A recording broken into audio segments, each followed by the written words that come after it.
Hello and welcome to Fun with Finance. I'm Bill Schroer and today's session is session number 4. Remember, our course goals are good money habits, money management, the markets, and investing, all leading to financial independence. Now, today's session, we're going to take a little bit of a trip back in time, back to principle number 4, which has to do with taking care of your stuff. I talked about that a little bit briefly in our last session, but I really didn't spend too much time on it.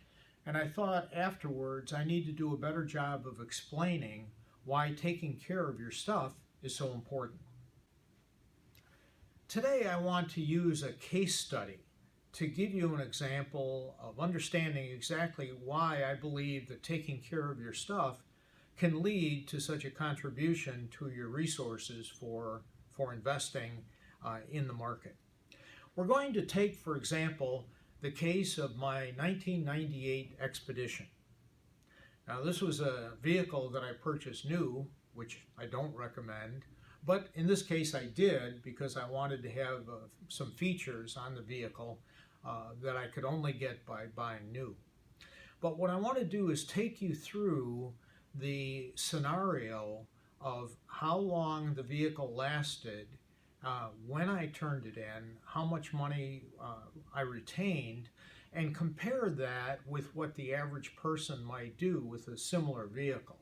With the case study that I'm going to share with you today, I want to include some assumptions and also deal with a couple of principles. The principles are, first of all, that the amortization of a major purchase, when you run out the investment over a period of years, you find that the total cost of the purchase is reduced and that you end up saving money that you can then drop to the bottom line for investing. The other point that I want to talk about today is the notion that leasing of automobiles or other major purchases has become very popular. I want to share with you what a terrible idea that is and to try never to do that. Now, a couple of assumptions in the particular case study I'm going to share with you include the following.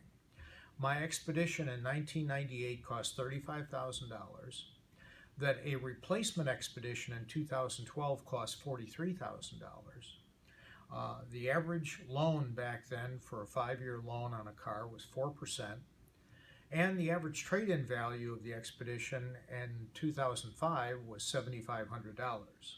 Now, all of that doesn't necessarily make a lot of sense right now, but as we go through the spreadsheet, I think I'll be able to demonstrate how this makes sense. Now, the spreadsheet in front of you shows the allocation of the spending on the Expedition on my part compared with an average person. You'll notice that in each case, you'll see $7,740 allocated each year for the first 5 years, both for myself and for an average person. Now you'll notice that in year 6, the number drops to 0, and that's because the car has been paid off after 5 years. So spending approximately $500 a month for the 12 months gets you to the $7,700. And so over 5 years, you pay off basically the cost of the car. You'll notice in year 6, we took that same dollar value, since we weren't spending it on the Expedition, we could drop that money to the bottom line. And you'll see that's down at the bottom where we see dollars drop to the bottom line for investing. So in year 6, both myself and an average person could drop the investment down to the bottom line, and let's pretend we took that $500 a month we were spending on the car and we dropped it down into our investment category. So in year 6, both myself and an average person would be able to save $7,700 by purchasing the vehicle and then investing the money after the vehicle was paid off that you would have made for a car payment into your investment account. Now, what's really interesting is you'll notice in year 7 you'll see that I continue to take that $500 a month, which is $7,700 a year, and drop it down to the bottom line. However, the average person turns their car in every 6 years. And so in year 6, or excuse me, in year 7, the average person has now purchased a replacement Expedition for another $35,000, and they are in the position of now continuing to spend $500 a month to pay for their replacement vehicle.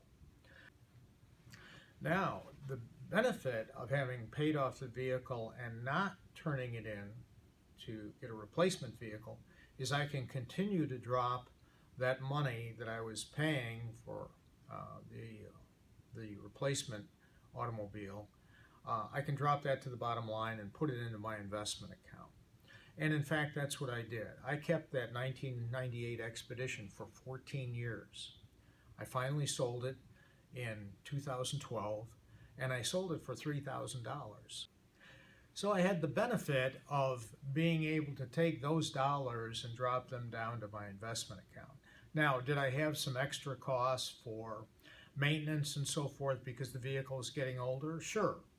But you'll notice that even with some additional maintenance costs, the fact is the car continued to deliver value even though it was older and so forth, and the primary function was still being accomplished. At the end of the day, I was able to save into my investment account almost $70,000 by keeping that Expedition for 14 years versus turning it in every 6 years, which the average person does. Now, the larger point is that if you do that, just think about doing that with a lot of your major purchases, with other things that you buy, whether it's your telephone, your iPhone, or your Android phone. How long are you keeping that? If you always turn it in to get the newest and latest thing, you're always going to be having a payment. And that's the problem with leasing a vehicle. The logic used to sell people leases for vehicles is that you're always going to have a car payment, so why not have a new car to go with it? Well, the fact is you don't always have to have a car payment. If you buy your vehicle and take care of it, your vehicle will long outlast your car payment. And in this way, you can save money. You can add to your 20% savings goal and invest that dollar into making money for you versus paying off another lease on a vehicle or an iPhone or some other major purchase. Now, I'm going to make available the presentation, the PowerPoint presentation, because I'm not sure how easy it was to read that spreadsheet showing the amortization of the vehicle expenditure.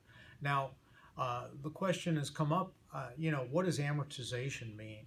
Amortization means basically the payoff, the amount of money you're spending each month to pay off a certain amount of money. So amortizing the expense is language used in financial circles to talk about paying off a large bill by paying off a certain amount each month. That's amortizing, which actually comes from the Latin to amortize or amortis, which means death, which has to do with reducing down to zero the cost of some purchase. Now, let's move on. The last thing I want to cover is a couple of assignments that we talked about last time, assignments 10 and 11. So assignment 10, let's talk about setting short-term realistic goals. Now, what I've done is show you a sheet that I'd like you to think about doing, which is to set up some short-term realistic goals for yourself. The materials you'll need your Excel spreadsheet on your computer, which I think most of you have, and your set of goals, short-term goals that you'd like to accomplish for yourself. And then we'll go ahead and follow these steps. For your assignment for next time, I'd like you to go ahead and work through several financial goals you'd like to achieve this year. Establish your cost of what those goals are. Maybe do some preparation or research to determine how feasible those goals are. Set up a budget, a separate budget, with a timeline. Determine whether or not there's going to be a gap. Are you going to be able to save enough money to achieve this short-term goal? And then if not, what would you do? Would you get another part-time job?